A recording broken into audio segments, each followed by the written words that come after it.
right. And we're back. And we're live. Are we live? We are live. This guy. Being so cheeky. What's going on? Being so cheeky. Oh, you know. So this is live. First live podcast or what? First live podcast. Very so exciting. All of our, what? 0 listeners right now or 0 viewers? 0 viewers. It literally just started.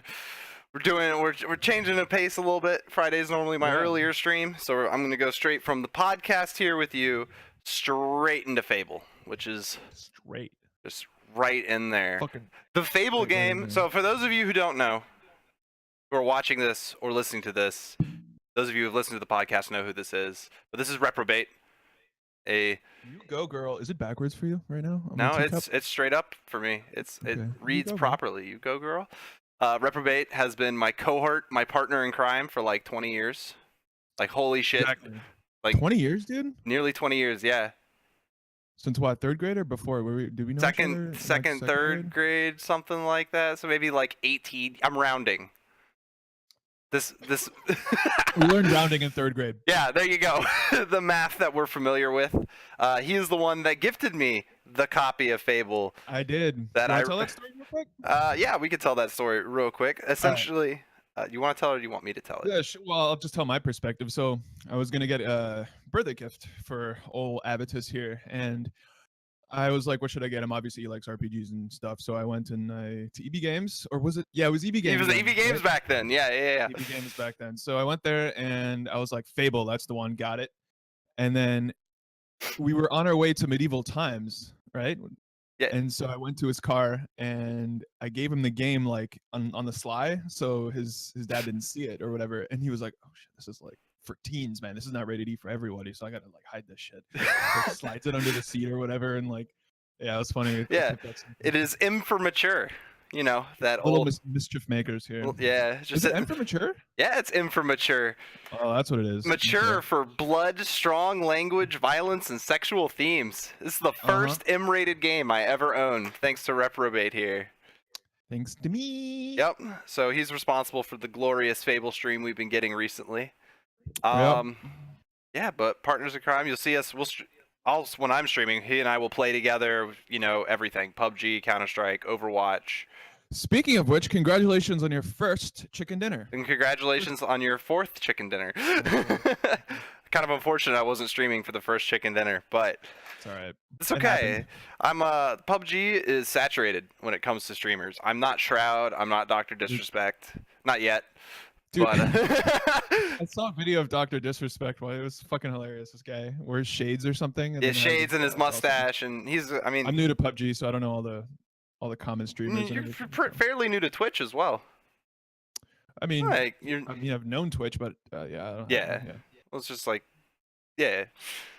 But yeah, Dr. Disrespect Streamer of the Year last year. This year, who knows? It'll probably be Tyler 1. He broke Twitch after all.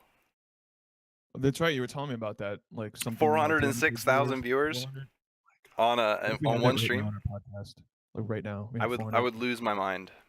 Dude, I get so nervous. Let's get the jitters. Oh jeez. Oh, yeah. But yeah. So we were having some discussion about AI and deep learning. Carrying on with the actual podcast portion of things here. Where we talk about stuff. So you've studied deep learning and kind of a little bit of AI, a lot of data analysis from you. So how did those factor in together? Well, so I went to school for not necessarily machine learning, but data science in general and computational mathematics and shit like that. So I have a background in it, and I know about machine learning, a little less about deep learning and stuff like that, just because we didn't cover it in school. But I've done some independent like research on it, and I'm gonna be doing it at my job and stuff like that. So. It all ties together, man. It's just some are like deep learning is very computationally expensive. Sometimes you don't need that to accomplish something like for some predictive analytic stuff like that. But you can use simple machine learning algorithms for simpler stuff. It would work just fine, stuff like that. Yeah. So real quick before you go on, let me ask you a question just for clarity. Yeah. When you say computationally expensive, what do you mean by that? Yeah. Okay, so I mean, it takes a lot of memory, right? When you're running these simulations or these kind of learning programs, it takes a lot of memory, takes a lot of CPU power to run which means that usually you can't run something at the same time. I mean, not always, obviously, but like we're talking about for the normal PC, stuff like that. Yeah, it's kind of generally what I mean. It just takes a lot of power to do stuff for some of these machine learning algorithms, Oh, especially absolutely, deep learning and stuff absolutely. like that. Which Yeah. which comes, I imagine, with the inferred cost of power to run it, costs of hardware, things like that. Yeah. Yeah, for sure. So, Absolutely. what is deep learning used for? Give us the Oh rundown. man. Oh boy. It's used for It's all like, sorts of stuff, man. could I have asked a broader question, right? Yeah, deep learning. So, in a nutshell, it kind of mimics human neurons. Um, and I guess, kind of like in a broader sense, what you do is you apply it to a certain problem, right? Mm-hmm. And you want an outcome, and you don't know the patterns. You want it to figure out the pattern, so you don't necessarily train the data with a certain outcome that you want it to have. Yeah. Um, like already, you want it to learn it, so you have to train it on data and have it learn by itself. Whereas stuff like uh, kind of support vector machines. Do you know about any of that stuff? No, Or okay, not well, all right. it's not my field. Like right. So there's simpler stuff called linear regression, support vector machines. They're all interrelated, and what you usually have is an outcome already that you have, Mm-hmm. and that you train it with data that you already have with the outcome that you want it to have, and you train it on that, and it just can predict. Almost like a control group. You know Right. what Sort of. this Yeah. outcome from this set will be, so you run it through to make sure it reaches the proper outcome that it's supposed to. Right. So any new data coming in, as long as it looks a lot like the data it's been trained on, Mm-hmm. we'll be able to predict, with Okay. a certain degree of accuracy. Yeah. So with deep learning, you don't necessarily know the patterns. You don't necessarily have, um, you know, people who are much more experienced than me were probably shit on this explanation. I don't know. But as far as I know, deep learning, you don't necessarily have patterns you're already looking for. You're trying to find the patterns in the first place. You don't Okay. necessarily know what's there. Yeah. All right. Yeah. Very cool. And so we had a cool discussion about like applying deep learning and stuff to like StarCraft and all these games and It's antiviruses and stuff like that. It's so cool. yeah, with my studies being more towards cybersecurity, uh, it's definitely interesting looking at AI components or deep learning components as it regards to security, because the traditional way of things with antivirus software, like you think your Nortons, your Symantec's, your McAfee, don't use any of those, please. They're all terrible. But your traditional AI, it says, okay, I know what a virus is. I know what these viruses are, and it gives you a list and says, okay, Trojan X Deathslayer 1. It knows that that's a bad program, and it looks for that Death specific Slayer. program. I picked a random name. Slayer. Deathslayer. It's a great name for a Trojan to remain undetected. Microsoft Windows 1. The Right. worst Trojan. Anyway, your virus program would know what those viruses are and then look for it. But when it comes to this new trend with deep learning, the program says, okay, I know what a virus looks like and it behaves like. So it looks for those patterns in programs running on a system we're trying to run versus looking for something that's already been there. Right. And see, the key thing about this is you can train this artificial intelligence on viruses, rootkits, all these things that you already know exist and that you already know how they function. The key thing about these AIs is being able to detect stuff that it hasn't necessarily seen before. Right. So that's the whole thing. Yeah. I mean, it'll be able to detect rootkits and all these viruses and Trojans that it's already been trained on. That should be Trojans. relatively easy for it. Yeah. But when something is unseen or that you haven't necessarily trained it, you want it to be really good to be able to detect that. Yeah, So absolutely. stuff like that. We're And talking so like we're authorities on this. we're just enthusiasts is a better way I would describe it. We're not authorities. We haven't written papers or anything, but we've done some research and looked into these things, especially as they apply to things that we're either studying or interested in. So Right. we're like, you're splashing a wave at the beach when the real people are out in the Marianas Trench, like way out Mm. there. So we're not even close to that level. But Yeah. we were talking about, teaching a machine to play a video game, like not pre-programming it, because the traditional AIs that we're used to in games, you go into James Bond Nightfire and turn bots Oh my on. God. Nightfire, so good. So good. Such a staple classic of competitive Uh, FPS for our oh my god, childhoods. competitive But you FPS. turn on the bots there, and Energy those strikes. bots aren't AIs. They're just programs that have been I told mean, how to play the game. More virtual depending on your intelligence than definition, actual yeah, intelligence. Depending on your yeah. definition, yeah, I guess. But Shitty bots. they That's what didn't. they are. It wasn't a program that learned how to play the game. It was a program that's already been told this is what you do. Uh-huh. So this Right. whole deep Right. mind, when it comes to like StarCraft, the whole idea is to, instead of just saying, okay, this is what you do, you teach it and let it learn how to do that on its own, which is just mind blowing. Right. Right. Yeah. And I was talking about earlier today when we were grabbing coffee that stuff like AlphaGo, Hmm. that stuff. So that's a deep mind project, right? A Yeah, deep yeah. learning project. And what they did for that is, contrary to training it, um, on just like one thing and having it do it over and over until it wins, Yeah. it observed millions and millions of already completed games and learned strategies based on those games and This learned is how the for game Counter worked. Strike? No, this is for the game Go. Oh, yeah, yeah, yeah, yeah. The Excuse the me. Chinese game, I think it's Chinese. Yeah, yeah, yeah. The Chinese game Go, yeah. So I mean, it's just step by step thing, right? So it can see the whole history of the Yeah. game being played out and observe millions and millions of these things. I don't know how long it took, but probably not that long. Depends on how And fast the computer is, right? well, yeah, I mean, but then I think Google was responsible for this thing. So we're talking So about fast. fast. Fast, So fast. yeah, it would just train on these things, and yeah, I mean, I think it won the tournament however long ago, a year, Very 2 years ago, cool. whatever it I was. Yeah, know, very cool shit, or man. I've heard of, I have not actually watched it. Apparently, there is like a StarCraft, it's either Brood War or StarCraft 2. Couldn't tell you which, unfortunately. Mhm. Where it's a tournament where they just pit different people's AIs against each other. Like little Right. projects and stuff, which I think Yeah, that's cool. is super Yeah. duper cool. But I've had a thought as we've been talking about this. Okay, I think I need to turn my light on. Hold on. Yeah, Am I do too it. dark here? It's a little dark over there. It all blends together. Illumination. Beautiful, beautiful. Oh, you All right, all go on. dressed up with your sweater here. But why Well, not give an AI the greatest challenge of all? Try to teach an AI to play Dwarf Fortress. Oh my god, dude. Could you imagine though? Like, Oh my god, how would that even work? Oh, that would yeah, take forever. yeah, it would take a long time. It would take a lot of computational power. Dude, Like, I want to do that. I'll be the first one. I'm dude, gonna that do sounds it. like a fun I'm gonna project. do it. I would get Yeah, in there on that that. sounds like a fun project. But Uh, the big thing you have to do is kind of teaching it that death is bad, I guess.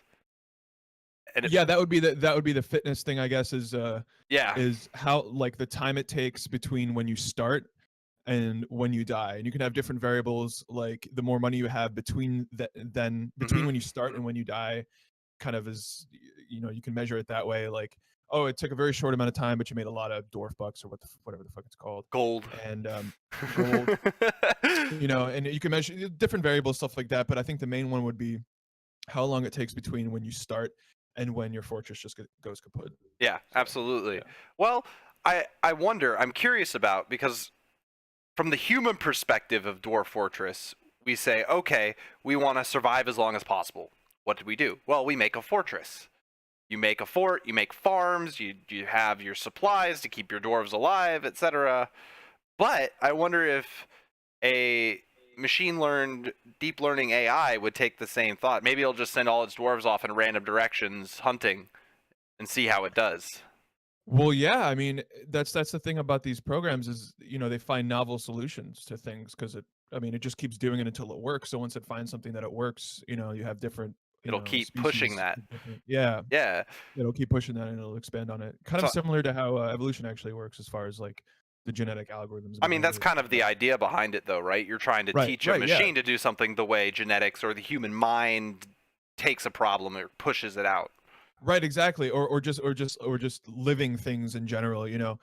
You'll have several instances of the program doing the same thing, or one instance of the program doing the same thing. You can count that as a species or something like that, and you have a mutation in what it does, kind of in like one neuron or something like that, and so it does some things a little differently. But that one thing it did differently could either be unsuccessful or successful. And if you're kind of framing this problem in like a natural selection type of framework, Mm-hmm. then you would say that the mutation that was successful is the one that thrives, is the Yeah. one that goes through, and that's kind of like natural selection. So it's really cool. Natural selection of the DeepMind AI. The DeepMind AI. Yep. Yeah. So I mean, well, continuing on this example of Dwarf Fortress, Sure. how would Top tier you how would you kind of approach that? Would you, for instance, give the AI the same world every time and hope that it learns in that environment, maybe to try to quicken the pace? Or would you randomly generate a different world every time? Right. So that would depend on what your goal is. If you wanted an AI if you wanted to pigeonhole it and say, solve this specific problem meaning the supplies that you start out with, then the location that you start out in. If you wanted to solve that very, very well, then you would just train it on that one thing. But if you want it to be kind of a general solution to multiple different starting zones and stuff like that, that would take a lot longer, and you would need to start in kind of a random zone each time, or ones that are similar but not too similar. So you'd want to like randomly generate the world with the same properties over like age or topography, so similar constraints on the world generation each time. For what? Well, it depends on what your goal is. For what goal? To create a deep learned AI that would generally survive or even thrive in any Dwarf Fortress world it was dropped into. So yeah, you would need to in any spot in the world. Yeah. It would thrive. Yeah. So then you would need to train it on just RNG'd worlds. Probably. Yeah, you would need to drop it in a random spot each time, or you might be able to drop it in, let's say, a densely forested area with a lot of resources, and you do that many, many, many times, and then you change it and you say, okay, now I'm going to drop you in like ice mountains or something where there's scarce resources, and you just drop it in these different scenario zones and have it train on each zone, so that when you drop it randomly and it encounters a zone that it's already been trained on, then it kind of knows how to deal with it. That would be maybe something. How much computational power would this take? Is the a lot. I mean, considering that Dwarf Fortress already takes a lot of computation. No mods or anything on it. Just you're gonna crash your computer. Good luck. Yeah. Just fuck it. The stream, I will not be streaming. No Dwarf Fortress for me. Oh, come on! I want to see that. Oh, it'd be so. I want to see you struggle to learn Dwarf Fortress. Oh my god! I'm just gonna have on one of my monitors just the fucking like shortcuts, the keybinds for it, because they're all they're just all over the place. Yeah, so I've tried Dwarf Fortress. I've used it to generate worlds for Dungeons and Dragons. Actually, yeah, I tried it at your house. I have it installed and you were here. The Eagle Man or whatever. Yeah, the Eagle Man. That can actually fly. Trees and shit. Why not? Yeah. Though it's very clear that the adventure mode isn't the mode that it was designed for.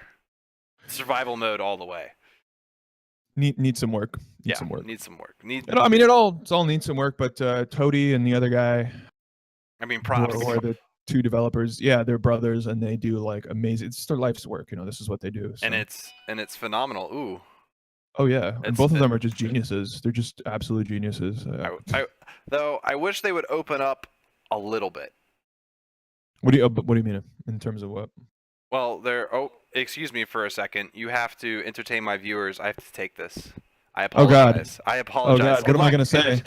Keep talking about deep learning. Good luck. All right. Well, okay.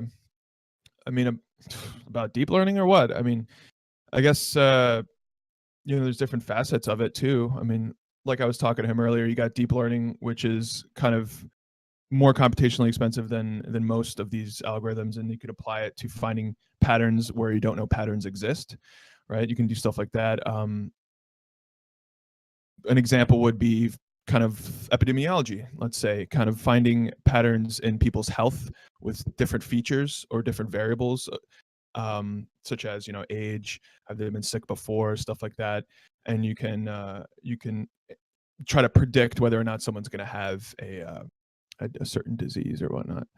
Yeah, so it's really cool stuff. And Dwarf Fortress, man, that game is something else. I've played that for maybe 2 years. Holy shit, it took me. Man, I'm still learning how to play it, man. I don't know. It's awesome though. It takes a lot of work. Really, it's almost like a different job. But really, if you just watch like a 40-minute Dwarf Fortress tutorial, it'll be fine. I mean, just keep doing that. Oh, look, he's back. I am back. I've just been rambling on like an idiot about random shit. Good. People love that. All right. Anyway. But Where'd you leave off? What did I miss?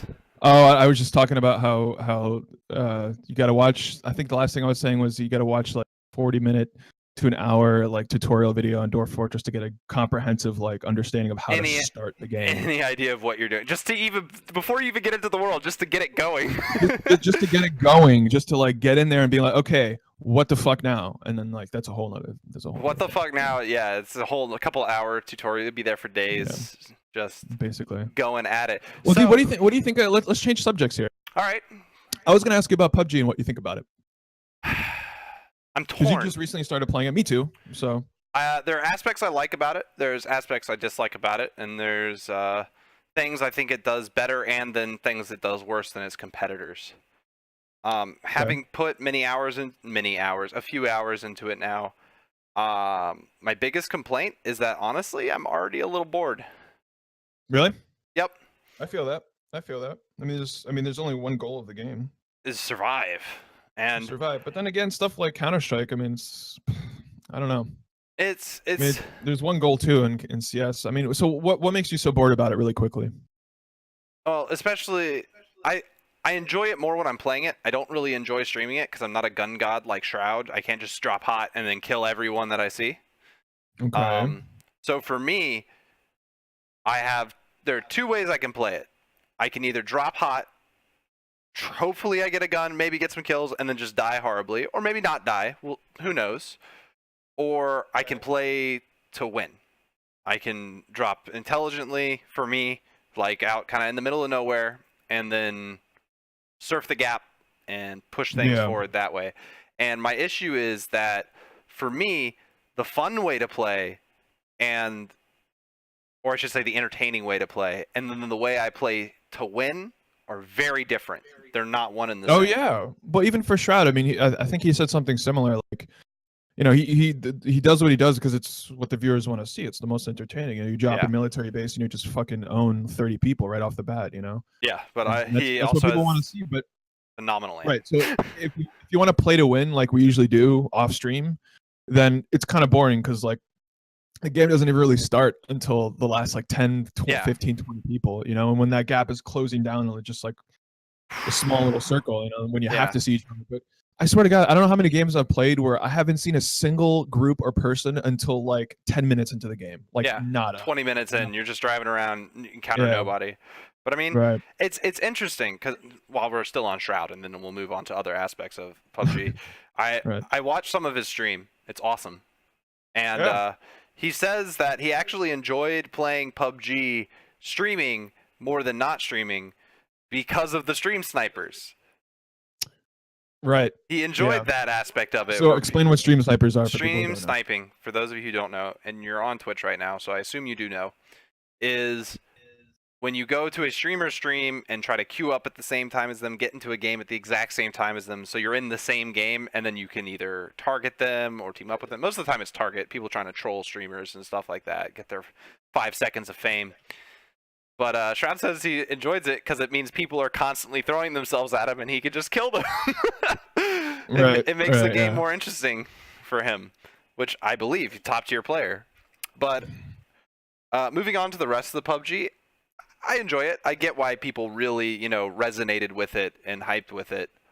Battle Royale, yeah. I mean, in my opinion, what it does is it takes games like Arma, it takes games like H1Z1, Rust. It takes games like DayZ, that mod, and just kind of distills it all down into the most juicy moments, where you just fight people, which is mostly true after 10 minutes in the game of looting. You know what I mean? Yeah. So that's what I think. I think like they realize that a lot of people mostly enjoy raiding. They like killing people. They like group versus group combat. That's what we liked in Rust. Well, yeah. So that's what they did. They just made a game that was aesthetically. Yeah, aesthetically and movement-wise, very similar to those types of games, but they just made it so that you just fight each other. Minus the zombies. I mean, alt to look around is the dead giveaway. That threw me when you hold alt and you can just look around. That's Rust in a nutshell. You run around. I see testes. We're going for that. Is anybody here? Yeah. So many times, man. That was the good times. But Yeah. I don't know. I don't know how much longer PUBG will last. I hope, I don't hope for the downfall of the game. It's gonna last a while, I think. I'm sure. Man. I'm sure. But I mean, we've got games like Counter-Strike and StarCraft that have been around for fucking ever. I think it'll always hold its niche, Yeah, I just hope the company just plays it right. Bluehole, I think they're called. Yeah. I just hope they play their cards right and keep the game up to pace, updated.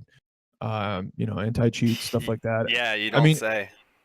Yeah, it's people are complaining a lot about the Chinese hackers and stuff like that. From what I saw, I haven't encountered much hacks, at least not ones that I've like outright. I have had a few. I've had like a couple ones and, like, encounters. Right, and I was like, he could just be really fucking good, really lucky, or hacking. It's kind hacking. of always how it comes with hackers, and I think it's a little bit in PUBG. I think it's a little bit either way more obvious or super subtle. Okay, yeah. So like, well, yeah, but that's in any cheats, right? Yeah, absolutely. But my comparison would be Counter-Strike. In the Counter-Strike days, you could see someone and be pretty certain, unless they went kind of like out of their way to hide it. That you could be pretty certain. Yeah, but if you have stuff like radar hacks or something, that's the only thing you have. More you just subtle, know. Yeah, then it's like harder to detect, but still you're just like, dude, I was making no noise unless he has like amazing game sense. If this guy's like fucking Jesus, like, and maybe. But what cracks me up is sometimes I will say one of the times I was super suspect in PUBG, and I watched the death cam, and I'm like, oh no, he was just so fucking lucky. Yeah. And it's just sometimes that's how the roll of the dice is what gets you. He was just way luckier than I was. And sometimes that happens. I've pulled bullshit out of my ass. Not even my own shit. I've pulled bullshit out of my ass sometimes in some games, and like just wreck people in ways that I'm like, they probably think I'm hacking. They probably think I'm hacking. Like our good friend Nobody. Our good friend Nobody, he has a video on YouTube of him turning a corner and just firing a Tech 9 into the air and just headshotting someone and winning the game. It's just like, what the fuck is that? Oh, I like, love when does that happen? Like, it's just the luckiest shit. He was just spam firing and then was gonna move, and it just happened to work out in his favor. Yeah. Sometimes you roll the RNG dice and you get lucky. That's the way it goes, and I think that's true of most games. You can control everything. Oh, well, multiplayer games. You can control everything up to a point, but eventually someone might just get lucky. Yeah. And well, PUBG, and I think it's what else we got? It's poorly optimized. Could be optimized a lot better. That's for sure. I'm running. So a game like Overwatch looks really good, and I'm running it at like 100 FPS. I had to turn that shit down to like low to run it with like 60, basically. I'm at low on PUBG, and I get 70 to 80 off stream, and then like 50 on stream. Yeah. What are you gonna do, man? I don't know. You get better hardware is the answer. Get better hardware, or just hope that they that they fix their shit at some point. Yeah, it could just be a product of the. Do you know what engine they use? Maybe it's Unreal 4. The engine they use. No, it's literally just unfamiliarity with the engine. Unreal 4 is amazing, very, very powerful. Good code, very good code, but it's new, and it takes time for. That's why it takes time for people to learn these engines and how to optimize them and how to function with them the most effectively. That's why you see such a difference in, like, look at the PS3 games that released day one for the PS3 and games released at the end of its life cycle look like night and day, because people became familiar with the hardware, they became familiar with the engines they were using, technology, just the capability to make something better and more efficiently just improved drastically. Oh, for sure, dude. You know what I love? What games do? I love it when they have it when you can mod them. That's like, oh my god, shit.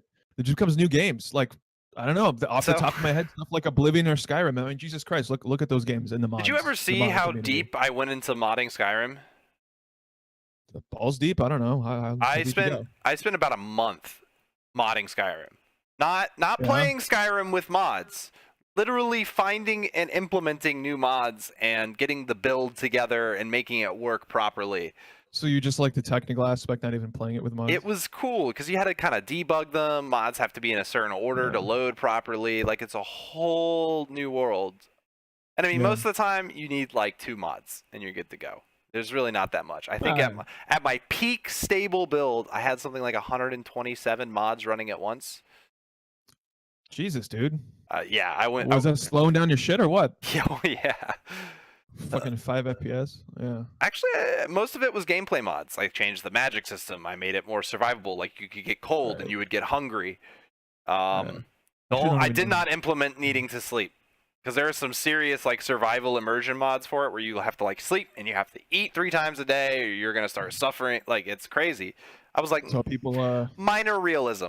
I want to be cold. I'm in the Minor fucking realism. mountain. I'm in the mountains. I feel like I should be I'm cold. gonna shiver just a little bit. but Yeah, be and okay. and there's food everywhere in the game. I should need to eat a little. Not like Rust then. No, not like Rust. Not like IRL. Oh, I jumped in a river naked and now I'm gonna freeze to death because there's a slight Yeah. breeze. People in Rust are a little too fragile, I would argue. So a mutual friend of ours said that they might add zombies as a random event to PUBG. I think a a zombie mode for PUBG would be really cool. not even like a zombie mode, but like instead of having a red zone where artillery fires, Like a zombies zone just where- show up. Yeah, zombies just show up. I wonder how that would be. I mean, maybe not even that great because you just stay indoors and that's that. I but think don't know. people are gonna bitch about it not being the pure PUBG experience. And Probably. and it's gonna get sidelined and then gone. I think that's dumb. Yeah, I I think that I would take that bet. Yeah. Yeah, and I'll say this: I don't care how competitive the game is. I like developers to take risks, good or bad. I like the risk to be taken. I like them to push their game to the edge and not settle for it being okay or acceptable or just kind of what everyone wants. For sure, I agree with that. And I Same thing think- with everything. I mean, And you don't have to Yeah. change the core game, but you could create another play mode or something like that. Like keep trying to push the boundaries. And what would be a cool another play mode for PUBG instead of Uh, like battle royale? Is that what you're saying? well, Fortnite did like a 50 versus 50 game mode, which I think is pretty cool. But 50 versus 50, interesting. So Yeah. team deathmatch on the whole map. yeah, Okay. with the circle the- shrinking and everything. Okay. All right. Yeah. But like you said, they might introduce like a zombie event, make a zombie mode for the game, do something, Mm, or maybe not even zombies. You could do something crazy that pushes boundaries, like, I agree. Yeah. and you could try to push things like cooperation or other things like that because when it comes to uniting players, it's a lot harder than making players kill each other. Players default to, all right, I'm gonna go get the other guy. Mm, But let's say you go Doom a little bit with it. You create a spawn on the map that spawns a giant demon. And you need to kill that demon or everyone loses. oh my god. Yeah. So that reminds me of that game Rift, I think that RPG MMORPG Rift. They had something similar where they had like a Yeah. random world event where like a fucking massive dragon would spawn and everyone's got to kill it or something. Yeah. Talking about something like that. Yeah, do something like that. And it could be rare. It could be like super rare. You don't have to make it common. Like every game this is going to happen. Give it a 0.001% chance. And Oh, just God. in that one game, it happens. And people are going to be like, And like what and the like if fuck? people don't band together to take care of it, it's gonna wreck everybody. Yeah. So you have to work You together. cannot kill it solo. That's so stupid. That'd be so funny though. Yeah. Because they would just die and everyone's just like standing around like and they just start killing each other. Like, Yeah, but it would cause changes. It would cause something interesting. And I'm not saying that's necessarily a good idea or something they should do, but it would be an example of trying to push the envelope, trying to do something different. And I think that's why Right. PUBG succeeded so much, even in early access, is that they tried to do something way different. We had plenty of shooters like Quake and Counter-Strike and Battlefield, Call of Duty. Yeah, Yeah. but you have all these shooters that all kind of Halo, Team Deathmatch, or do this objective. PUBG was something different. It was every man for himself, good fucking luck. We're dropping here with a parachute and literally nothing. Why you do this? Why you do these? But yeah, you get dropped. You get dropped with a parachute and literally nothing else. And I think that appealed to a lot of people and lone wolf people. Also dropping, kind of parachuting down was like what's that one game? Not Far Cry, the other one, Just Cause or whatever. You just kind Oh, of Just Cause, true. Oh, Yeah, Far Cry. That was cool. That was cool shit. Crisis Far Cry. multiplayer, modding You the bought me a maps. Far Cry 2, didn't you? I did. The desert one? Yeah. So much fun. Dude, that's Oh my that's God, it my was so I don't much care what fun. anyone says. That's my favorite Far Cry. And so many people hate on certain too. systems in it. I like the malaria because it gives you an objective. It gives you something else you need to do while you're doing everything else. You need medication or you're going to die. It raises the stakes and made for some Raises very the stakes. intense moments. The Go other hard thing mode, dude. Don't be a pussy. Go hard mode. Exactly. But Yeah. the other thing that I really liked is gun quality. and I haven't seen it in another game since, but you could find some gun, like an AK. Oh, like a jams or something? Yeah, lying on the ground in the desert, and it's all torn up and rusty and shit, and you fucking be shooting with it, and it'll go, and it's like, fuck, and you have to take cover and clear the jam out, and it was like a whole thing. And I haven't seen another game do that, and I think that would be cool in PUBG. Gun jams in PUBG. Weapon quality. Weapon quality. Right. So you could go to like a weapon quality, the less accurate maybe it would be, and the more chance that it would jam. I don't think they should change anything like accuracy, because that would frustrate people too much. It would detract from the game and just frustrate people. But if you pick up a low quality, let's say AK, keep sticking with the example, like a shit tier, like it's all scratched up and rusty and shit. And it'll probably say like level 1, level 2, level 3, like they have with their current implementations. Mm-hmm. You know, that little shitty gun, you could be firing it and it could stop working.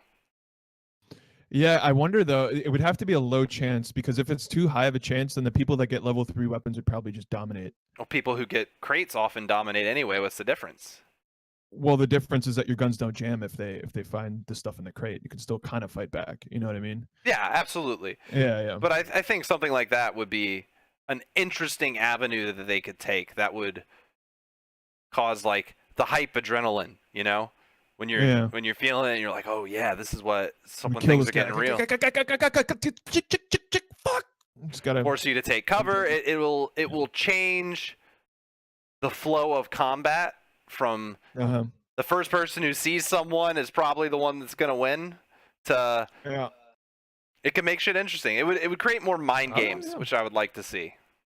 More mind games. More mind games. There is enough already, man. Yeah, PUBG is something else. I think it's okay on the mind games. Most of them are all positional mind games, though. It is. It really is just position stuff and like just kind of getting ahead of people and certain things. Yeah. Playing the gap if you want to. Yeah, I agree. Yeah. So I think PUBG is all right. I still don't know if I would consider it finished or not, even though it's technically released to a 1.0. But that's not how games are designed nowadays. It's very much the game as a service model versus game as a finished product model. Finished product, which is what we used to have, which is what I'm currently playing on my stream. Finished games. Like Fable. The vanilla Fable, you didn't even patch that shit up. No, there are no patches. There are no patches? There's no patches. It's Fable. Actually, they remastered it recently, but this is not the remaster version. This is the original version. This is before patches. Okay. But for real though, it's 2005.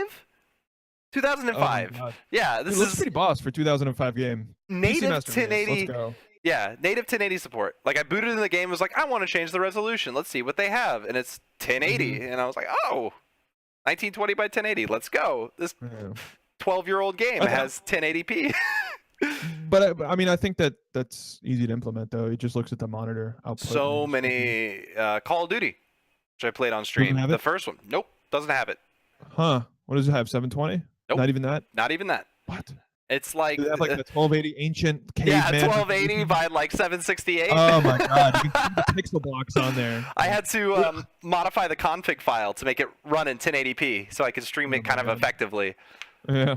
And that's one of the aspects I've actually been enjoying about streaming these older games, is making them run. It's a whole different animal.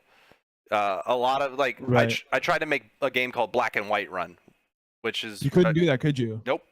Tried for 2 days. Shout out to my viewer and moderator Zanatter, who also tried to make it run on his system. Is he watching right now?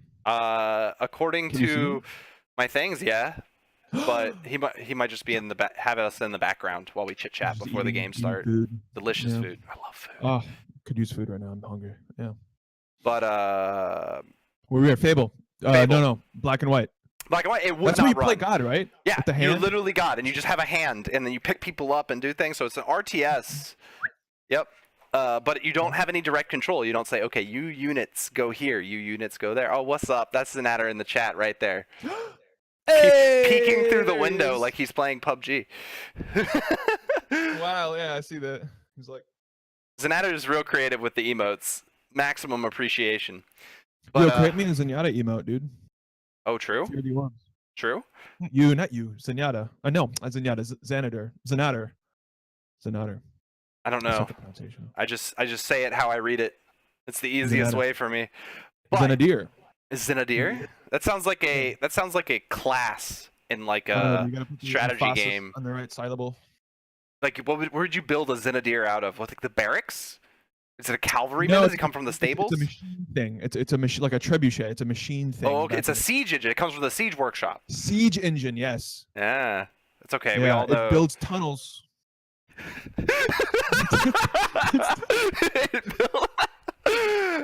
Oh, beautiful. But Digs yeah, tunnels. continuing. Black and white, it wouldn't work. With or without the expansion, just no dice. I actually contemplated building like a Windows XP virtual machine on my computer and then installing it there and getting it to run. You should. Fuck it. Whatever. Dude, that's some computerception right there. Streaming from a Whatever. computer in my computer. Oh wait, you would have to stream from Windows XP? No. The ODM? I would be capturing the Windows XP virtual machine with my stream software on my computer while playing the game in the virtual machine. Whatever. That's no big deal. If I got okay FPS and quality, I would be okay with it. So You should be fine, man. It's should be. My biggest concern okay. is Should be, my biggest concern is the CPU power required to actually output my stream and run a virtual machine and run a game in the virtual machine. That's the concern for me. Is that it will just be a little bit too much. I run virtual machines all the time, and it's like unless you're doing some hefty shit in the virtual machine like you would on an actual machine, it's not that bad. That's true. But running a game in a virtual machine, maybe You should try it. Maybe I'll try it on stream. Maybe I'll show the whole process. That's something that's something I've actually considered doing. Is all this troubleshooting I've done to get these games set up. Maybe just stream that process. Just be like, what the fuck are you doing? Do this, guys. Modify the config.ini. Come on. Which I've done many times since trying to get all this shit to work. Yeah, I'm enjoying streaming the classics. It's a nice change of pace from like a solid multiplayer grind or some modern game that no one really cares about. I tickle the nostalgia bone. Yeah, tickle your own bone. I like it. Yep. People are like, oh yeah, I remember that game. That was really cool. I'm going to go watch this. And I show it to them. Tickle your bone, dude. Oh yeah.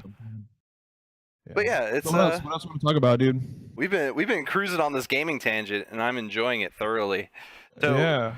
Any idea? Okay, so we were talking about PUBG and what I thought about it. I think it's okay.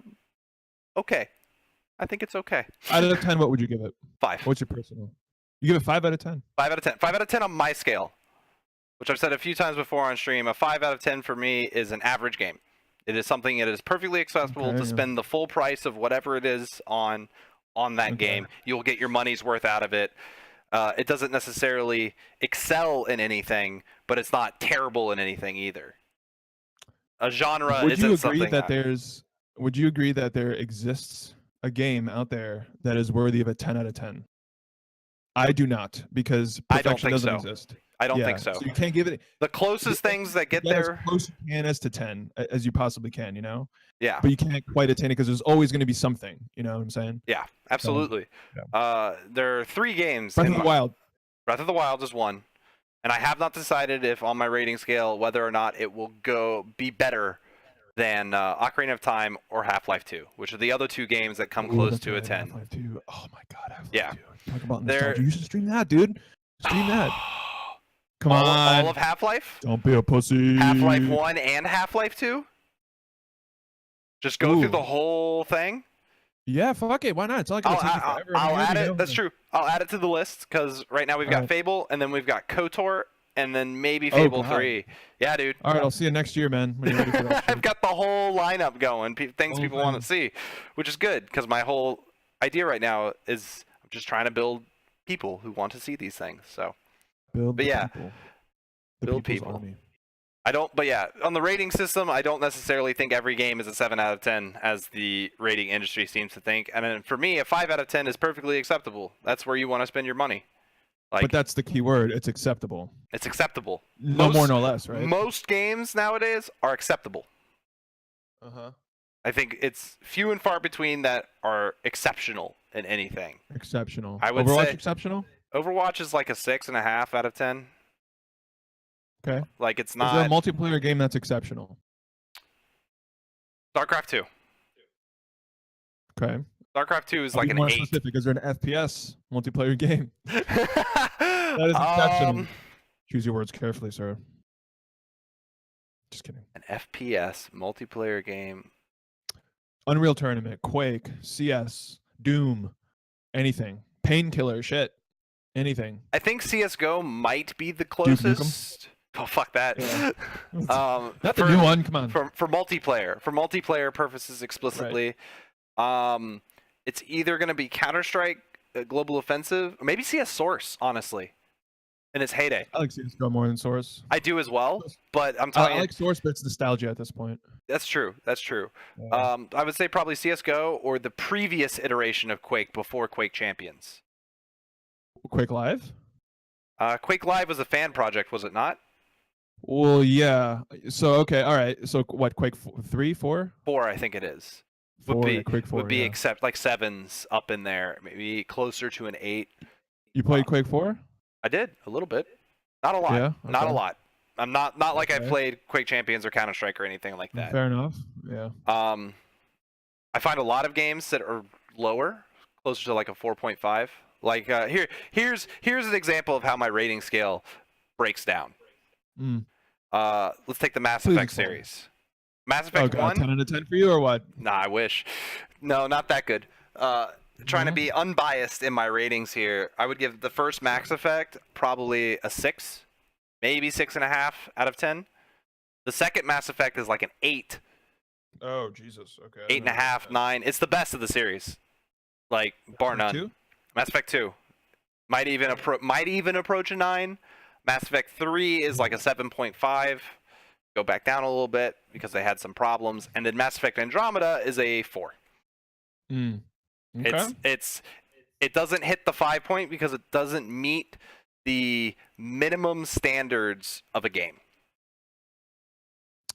All I gotta say is Euro Truck Simulator, 10 out of 10. 10 out of 10 could be the only 10 out of 10 game to exist. I don't think one exists yet. There might be one, but I have never played it. One does. It's Euro Truck Simulator. That's the one. Oh, Train is there a Simulator? goat simulator? There's a Yeah, goat simulator. there's a goat. isn't there? There's a goat simulator, Okay, and there's maybe like a that's goat 10 out of 10. simulator too. Number one, Yeah, you just maybe play a that's 10 goat, out of 10. dude. You just play Toast Simulator. Goat? Do you want goat? Play the Toast Simulator. Definitely 10 out of 10. Dude, is that a thing? Just go on your Steam Please right don't say now. Go. Alright, I'm doing it. I'm doing it right fucking Link now. it to Hold my on. Twitch chat for shits and giggles. All right, wait. I'm So waiting. Toast I'm on standby. Simulator. Please tell me this is a thing. I Am Bread? That's the one. Is that it? That's the one. Wait, why is there a TF2 thing in here? Why is heavy in there? What is this? What is this? All right, I'm pasting it to you on Discord. No. Paste it to me in my Twitch chat. Oh shit! All I right, can't answer Discord. It's what's getting your video going right now. Twitch chat. Enter. Ugh. Is this a thing? What is this? Yeah, dude.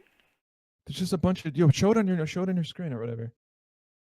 It has mixed reviews as of recent. Okay, so you have Mixed reviews as of recent.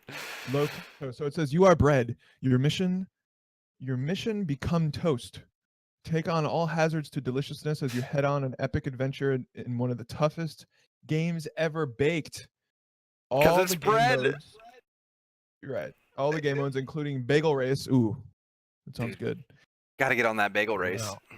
Are now unlocked, so there's sure to be something to suit everyone's taste. I don't know how I feel about this. Yeah, it's like I'm a gonna watch whole. a trailer later and Yeah, decide if I want to spend money on virtual bread. I don't. I'd rather spend my money on actual bread and then eat it. On actual bread to feed you, yes. Yeah. Dude, this feeds the soul, man. Come on, that's more important. Fuck the real bread.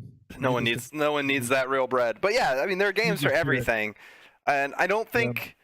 I think my big issue with modern ratings is that everything's a fucking 7 out of 10. You pay for your rating. Especially for like the magazines or whatever, they always post like 9 out of 10, 10 out of 10. Even exceptional fucking, game. You like, get in there and you're Metacritic just like Is not immune to it anymore.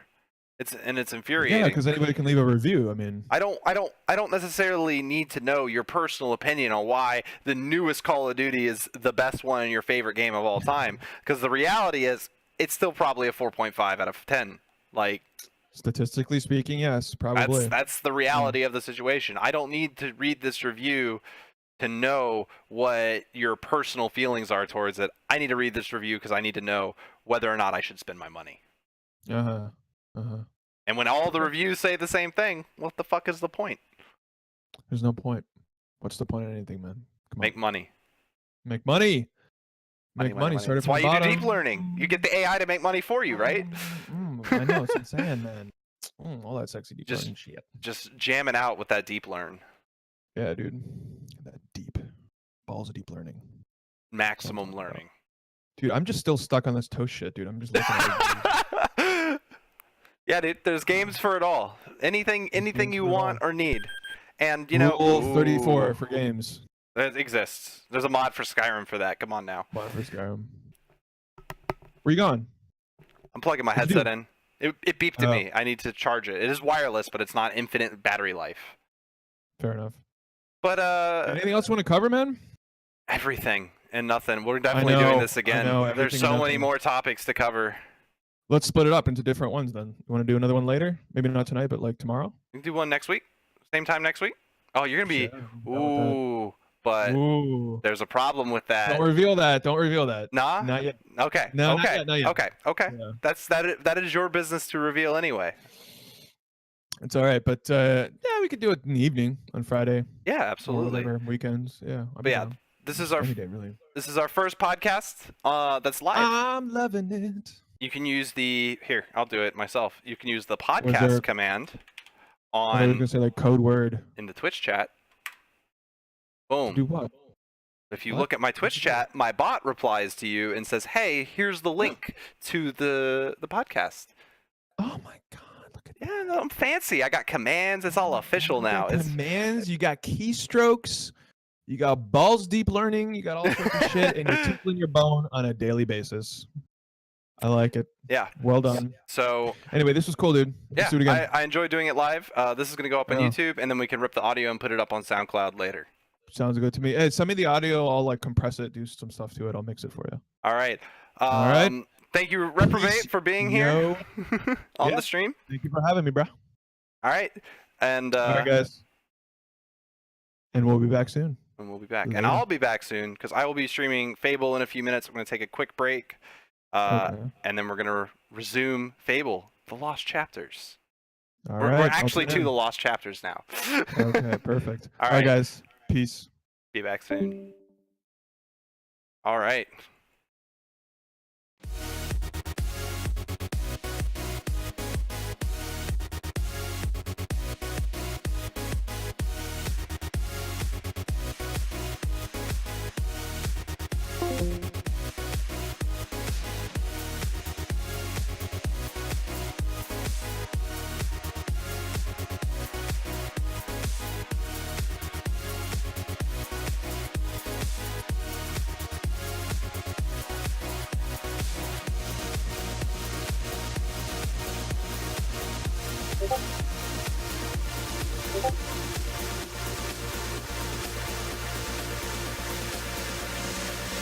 you